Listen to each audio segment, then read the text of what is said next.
They didn't want you saying things because they want to be able to deny they knew anything. So it turns out you didn't have anything to say about Wigan, but they weren't going to take that chance, Maureen. The very next day, we got an email saying they were reconvening the meeting to cover these two motions. Again, there was another motion after mine.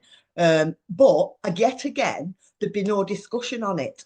And I'm thinking, why do they not want this spoken about? Now, at the meeting, they called, we were literally in 10 minutes. They did all then um, pass the motion. So I know people can think I was disruptive, I had an outburst, but I think I had an impact. I think in a way they were shamed into it. The leader has said, well, they were all going to vote for it anyway.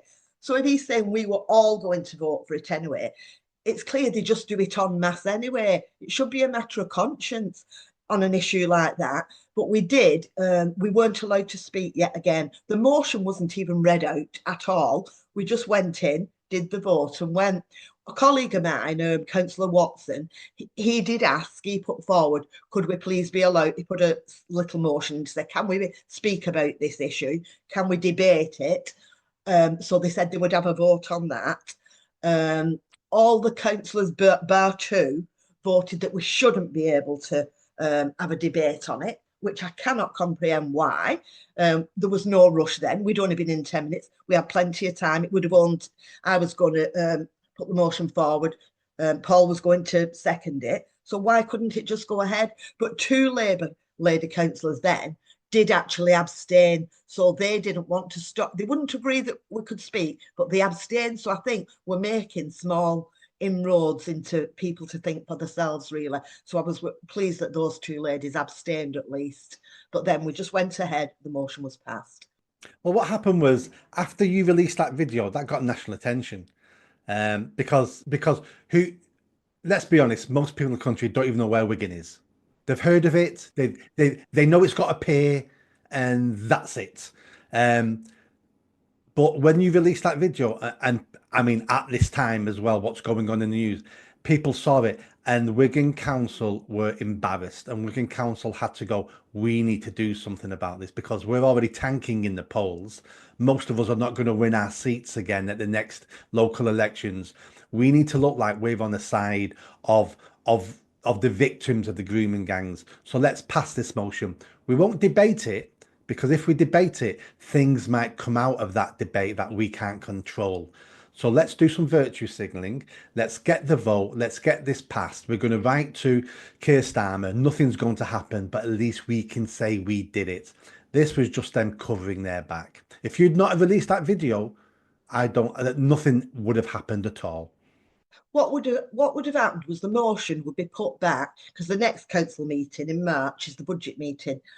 So the motion would have been put back to May, but now was the time to have that motion, not in May. And like you say, I kept thinking, why don't they just want me to speak? I could have spoke at the meeting. It could have all been done with without all this fuss. But I thought they didn't know what I was going to say in my statement. Um, and there was nothing like it was all about, to be honest, the Oxford rape gangs and what those girls suffered, and that this went on all around the country. I know Maggie Oliver's been trying to push it forward for years, and it's only been brought to light really by Elon Musk.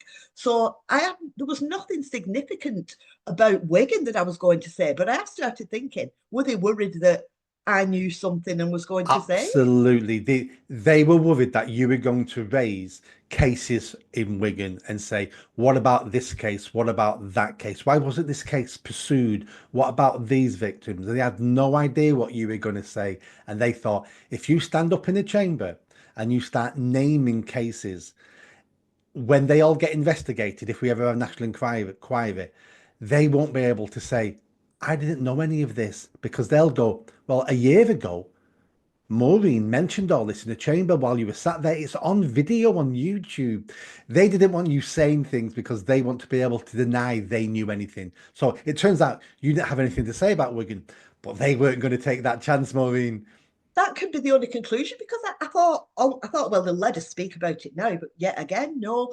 And I do think, I mean, Wigan, to be honest, I'm sure this case has gone on and I've heard of things. It's not been like we've not really suffered, and girls in Wigan, as far as I know, have not suffered to the extent of maybe Rotherham and different towns because of our demographics.